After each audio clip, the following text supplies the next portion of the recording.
अस्सलाम वालेकुम। I am Chaudhary Shahad. हम जो है वीके मेहता का chapter number 2 DC circuit discuss कर रहे हैं। इसमें ये जो चैप्टर नंबर 1, 2, 3, 4 है वीके मेहता का, ये न्यूमेरिकल्स के हिसाब से काफ़ी ज़्यादा इंपॉर्टेंट है, क्योंकि इसमें न्यूमेरिकल बहुत ज़्यादा हैं, तो आपकी जो न्यूमेरिकल प्रैक्टिस है वो इनसे बेहतर हो जाएगी। इसमें से जो थ्योरी बेस एमसीक्यूज़ है वो तो कम आते हैं, लेकिन इसमें न्यूमेरिकल इस चैप्टर में बहुत ज़्यादा हैं, तो इसलिए न्यूमेरिकल पे ज़्यादा फोकस करेंगे हम इसके और उनका सलूशन देखेंगे। इसकी थ्योरी देखते हैं कि थ्योरी में डीसी सर्किट है, रजिस्टर इन सीरीज़ है, आपको पता है कि सीरीज़ में ऐड हो जाती हैं, उसकी जो इक्विवेलेंट वैल्यू निकालने के लिए। पैरेलल में क्या होता है कि हम उसको जो पैरेलल से सॉल्व करते हैं R1 over R1 R2 over R1 plus R2 वाले फार्मूले के साथ। इक्विवेलेंट रेजिस्टेंस है वो क्या होती है, equivalent resistance of the circuit or network between any two points is that single resistance which can replace the entire circuit between these point। मतलब अगर उसमें दो पॉइंट्स के दरमियान डिफरेंट कम्बिनेशन लगे हैं, तो अगर उसका हम वो कम्बिनेशन को सॉल्व करके एक रेजिस्टेंस वहाँ पे लगा दें तो उसको हम इक्विवेलेंट रेजिस्टेंस बोलते हैं। कि किरचॉफ के लाज यहाँ पे डील करेंगे कि Kirchhoff voltage law, Kirchhoff current law. Kirchhoff current law क्या होता है कि algebraic sum of current meeting at a junction in a electrical circuit is zero होता है, कि सम ऑफ जो करंट होता है वो सर्किट में वो ज़ीरो होता है, एंटरिंग और लीविंग करंट ज़ीरो होता है। किरचॉफ वोल्टेज लॉ इसको डील करता है, in any close electrical circuit or match algebraic sum of all electromotive forces and voltage drop in resistor is equal to zero. कि जो सोर्स वोल्टेज और voltage drop जो resistance के cross एक close loop में होता है, उन दोनों को सम करें तो वो ज़ीरो के बराबर होता है। बैटरीज़ के ईएमएफ के इसमें कुछ क्वेश्चन होंगे। ये ईएमएफ का जो चैप्टर है वो हम इसका चैप्टर नंबर 10 डिटेल से करेंगे, जिसमें ईएमएफ का काफ़ी ज़्यादा क्वेश्चन होंगे, और हमने चैप्टर नंबर 2 जो है वो हांडा का ऑलरेडी डिस्कस कर चुके हैं। चलें इसके जो एमसीक्यूज डिस्कस करते हैं। एमसीक्यूज नंबर 1 है, डीसी सर्किट यूजुअली हैज़, आपको पता है कि जो डीसी सर्किट होता है उसमें ओनली रेजिस्टेंस का होता है, इंडक्टेंस या कैपेसिटेंस उसमें नहीं होती। 2 नंबर एमसीक्यूज़ है, the purpose of load in electric circuit, ये यूटिलाइज इलेक्ट्रिकल एनर्जी को यूटिलाइज करता है आपका लोड। 3 नंबर एमसीक्यूज़ है कि electric appliances are not connected in series, क्योंकि अप्लायंसेज हैव डिफरेंट करंट। अगर हम सीरीज़ में रखेंगे, जो हाई करंट रेटिंग की है वो लो करंट रेटिंग वाली जो आपकी डिवाइस है वो बर्न हो जाएगी। देन एमसीक्यू नंबर 4 है, the electrical appliances are connected in parallel because make the operation of appliances independent of each other. Parallel में अगर अप्लायंसेज कनेक्टेड हैं तो अगर एक बर्न भी होगी तो दूसरी को ऑपरेशन पे उसका फ़र्क नहीं पड़ेगा, लेकिन अगर सीरीज़ में कनेक्टेड हैं तो एक बर्न होगी तो सारी जो डिवाइसेज हैं आपकी वो बंद हो जाएंगी। दैन एमसीक्यू नंबर 5 है कि voltage drop across the 14.5 ohm resistor, ये सीरीज़ में लगी हैं, इसमें हमने वोल्टेज ड्रॉप निकालना है 14.5 ओम रेजिस्टेंस के क्रॉस। तो इसका फार्मूला क्या करेंगे कि सबसे पहले इसकी जो है वो रेजिस्टेंस है उसको ऐड करेंगे, वोल्टेज हमारे पास हैं तो करंट हम निकाल लेंगे, उस करंट को जो है वो इसके रेजिस्टेंस से मल्टीप्लाई करेंगे तो हमारे पास जो वोल्टेज ड्रॉप आ जाएगा। इसका सोल्यूशन देखते हैं, न्यूमेरिकल नंबर 5। तो ये 3 रेजिस्टेंस कनेक्टेड हैं आपस में, इनकी टोटल रेजिस्टेंस निकाल ली, वो 100 ओम बन गई। वोल्टेज हमारे पास 200 वोल्ट हैं और हमने करंट निकाल लिया 2 एम्पेयर करंट है। इसका मतलब सीरीज़ में करंट फ्लो तो हर रेजिस्टेंस में से सेम करंट फ्लो हो रहा होगा, तो जो वोल्टेज ड्रॉप आएगा 14.2 ओम की क्रॉस, तो V is equal to I R वाला फार्मूला, आई हमारे पास 2 एम्पेयर है, रेजिस्टेंस हमारे पास 14.5 है, तो इसका मतलब इसका जो आंसर बनेगा वो 29 वोल्ट बनेगा। तो ये इसका ए ऑप्शन इसका आंसर है। अब दूसरा एमसीक्यू नंबर 6 है, द टोटल सर्किट रेजिस्टेंस निकालनी है हमने। यहाँ पे बेसिकली 2 लैंप कनेक्टेड हैं, एक 100 वाट 200 वोल्ट का, एक 40 वाट 200 वोल्ट का, और इसको जो सप्लाई दी गई है वो 200 वोल्ट से दी गई है। इसका जो है वो सोल्यूशन देखते हैं। न्यूमेरिकल नंबर ये 6 है, एक 100 वाट 200 वोल्ट का लैंप है, एक 40 वाट 200 वोल्ट का लैंप है, और 200 वोल्ट ही उसकी सप्लाई है। तो R1 P is equal to V square over R वाला फार्मूला, तो यहाँ पे R1 निकालेंगे, उसकी 200 वोल्ट सप्लाई और 100 वाट उसकी पावर है, तो 400 ओम उसकी रेजिस्टेंस आ गई। R2 जिसकी 200 वोल्ट सप्लाई है और 40 वाट उसकी पावर है, तो इसकी 1000 ओम रेजिस्टेंस आ गई। तो टोटल रेजिस्टेंस कितनी बनेगी, 1000 प्लस 400 इज इक्वल टू 1400 ओम। तो इसका मतलब है इन दोनों की जो रेजिस्टेंस है वो 1400 ओम बनेगी। एमसीक्यूज का आंसर जो बनेगा वो ये C option 1400 ohm. Then MCQ number 8 है when cells are arranged in parallel. तो ये हम डिस्कस ऑलरेडी EMF वाले चैप्टर में कर चुके हैं। हांडा के सेल्स को जब हम पैरेलल में अरेंज करते हैं तो उसकी जो करंट कैपेसिटी है वो इंक्रीज़ हो जाती है।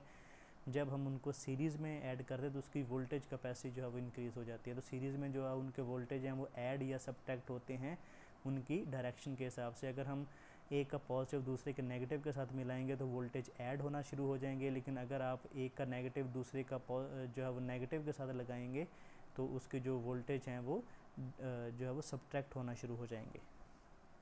देन MCQ नंबर 9 है when the number of resistor are connected in parallel the total resistance जो होती है वो less than the smallest resistance होती है, आपको पता है parallel combination में।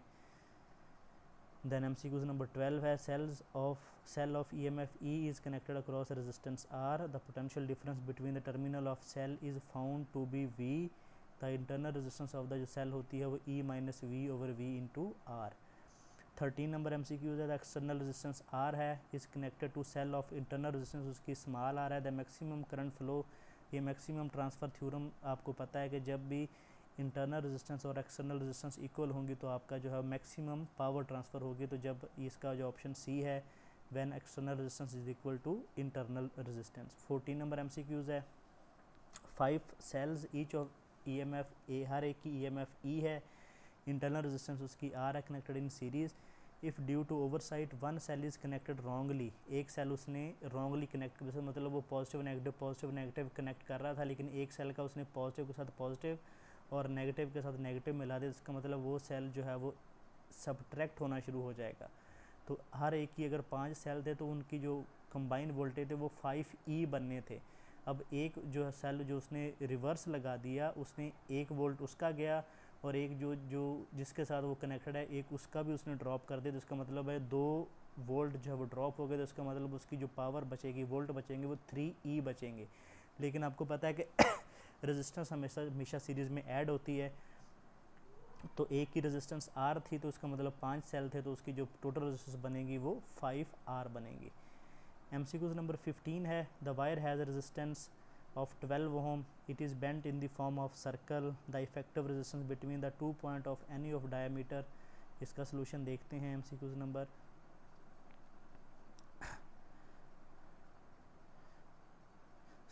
ये इसका सलूशन नहीं है, ये हम ऐसे सॉल्व करेंगे कि द वायर ऑफ रेजिस्टेंस 12 ओम है और it bend in the form of circle. अगर हम उसको सर्कल में डिवाइड करेंगे, ड्रॉ कर देंगे और उसको जब हम उसके पॉइंट निकालेंगे तो इसका मतलब है वो हाफ डिवाइड हो जाएगी। 12 है तो 6 ओम की बन जाएगी। जब उसका 6 ओम को पैरेलल कम्बिनेशन से सॉल्व करेंगे तो 6 डिवाइडेड बाई 2 आ जाएगा। तो इसका मतलब उसकी जो रेजिस्टेंस बनेगी 2 पॉइंट्स के दरमियान डायामीटर के वो 3 ओम बनेगी। 16 नंबर MCQ है the smallest resistance obtained by connected 50 resistance of 1/4 ohm each. तो अगर इनको पैरेलल में लगाएंगे तो उसकी जो इक्विवेलेंट रेजिस्टेंस बनेगी 1/200 बनेगी।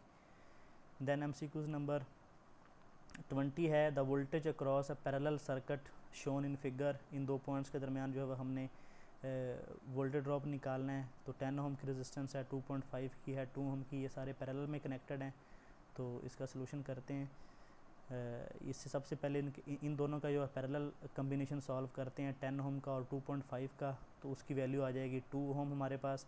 इसका मतलब एक 2 ओम नीचे वाला और एक इन दोनों का जो पैरेलल कम्बिनेशन से इक्वलेंट बनी है ये 2 ओम बन गई।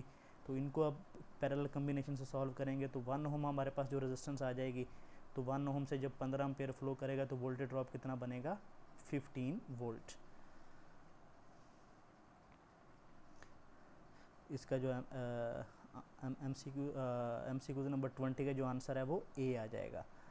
देन MCQ नंबर 22 है 2 ohm resistance R connected in the form of triangle, the resistance between the any 2 corner क्या बनेगी। आपको पता है कि ये हम भी जो न्यूमेरिकल का सलूशन है ये हांडा के चैप्टर नंबर 1 में डिस्कस कर चुके हैं कि जिसमें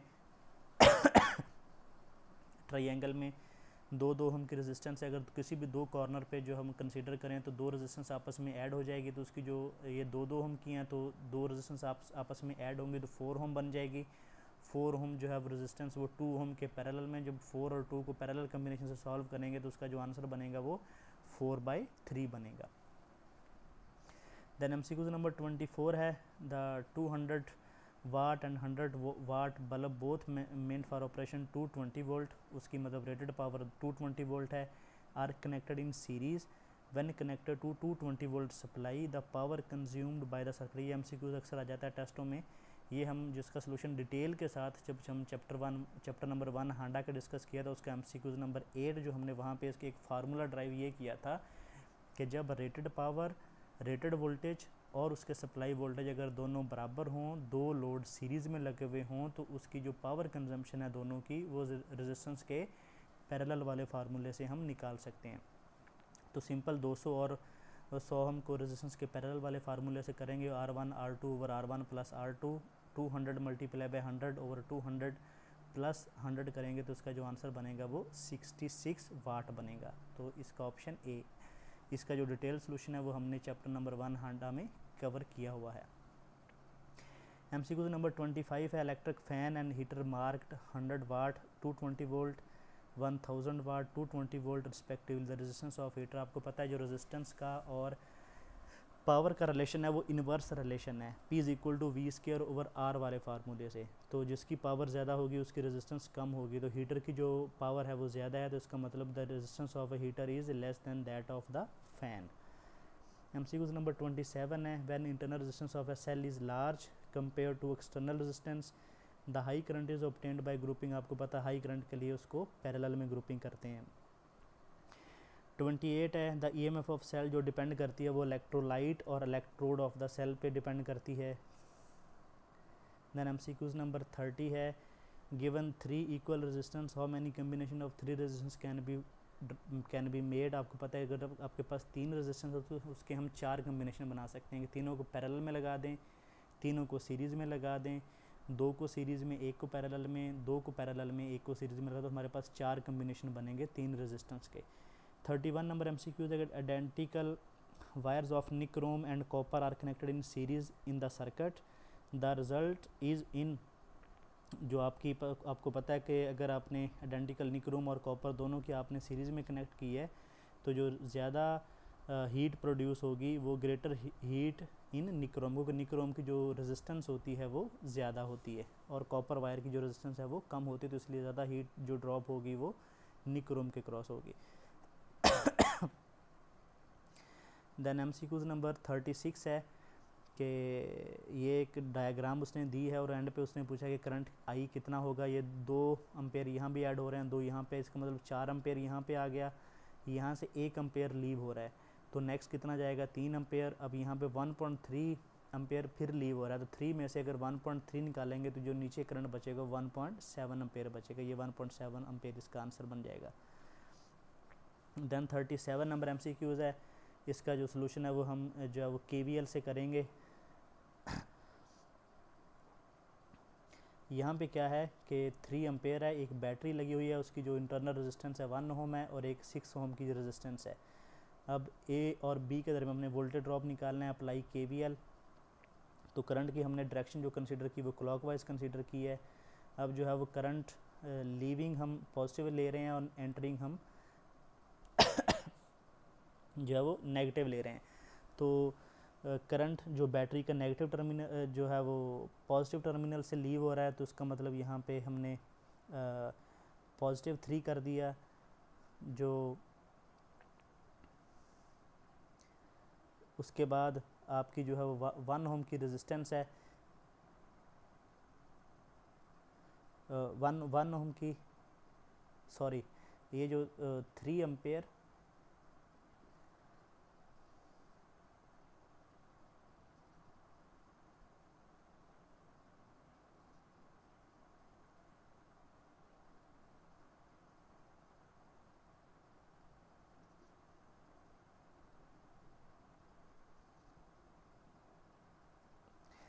सॉरी मैं इसका दोबारा रिपीट करता हूँ कि ये हम KVL अप्लाई करेंगे कि एक बैटरी है और उसके जो एक इंटरनल रेजिस्टेंस है 1 ओम की और एक 6 ओम की एक्सटर्नल रेजिस्टेंस लगी है। ये 1 ओम की जो रेजिस्टेंस है ये इंटरनल है, इसी को इसने जो है वो सर्कल किया हुआ है।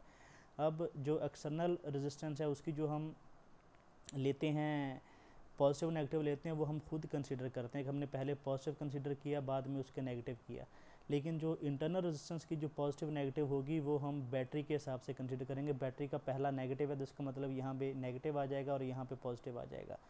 तो VA जो हम करंट जो है वो लीविंग करंट देखते हैं कि डायरेक्शन लीविंग करंट की और जो हमने कंसिडर किया KVL में वो सेम है, तो यहाँ पे जो है वो VA आ गया। अब जो बैटरी के पॉजिटिव टर्मिनल से करंट लीव हो रहा है तो 3 वोल्ट आ गया, और आपके जो इस रेजिस्टेंस के क्रॉस वोल्टेज ड्रॉप हम पॉजिटिव कंसिडर करेंगे कि यहाँ पे नेगेटिव है और यहाँ पे पॉजिटिव है, तो 3 × 1 आ गया। और जो एक्सटर्नल रेजिस्टेंस है इसके नेगेटिव टर्मिनल से जो करंट लीव कर रहा है तो -6 × 3 एम्पेयर, तो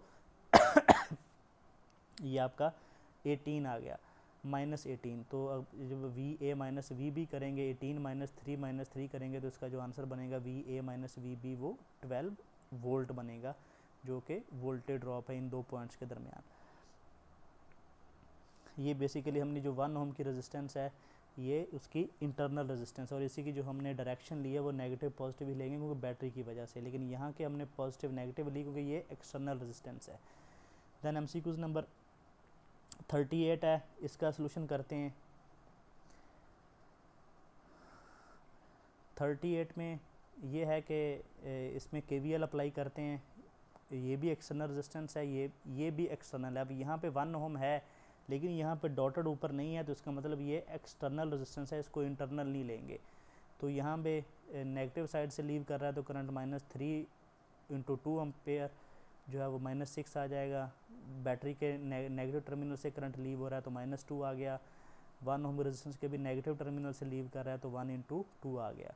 तो VA - VB कितना आ जाएगा आपका 10 वोल्ट आ जाएगा।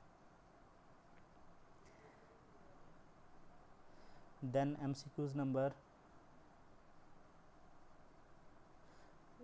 ये 39 है कि करंट जी the current of 2 ampere flow in a circuit shown in figure, the potential difference between A - VB। अब ये जो है VA और VB के दरमियान निकालना है। अब यहाँ भी टोटल अगर रेजिस्टेंस निकालें तो 5 ओम रेजिस्टेंस है, यहाँ भी रेजिस्टेंस निकालें तो 5 ओम है, जिसका मतलब अगर 2 एम्पेयर करंट एंटरिंग हो रहा है तो इक्वल करंट दोनों तरफ जाएगा। 1 एम्पेयर ऊपर को जाएगा A वाली साइड के और 1 एम्पेयर ही B वाली साइड, क्योंकि रेजिस्टेंस दोनों में इक्वल है। तो इसका सलूशन देखते हैं।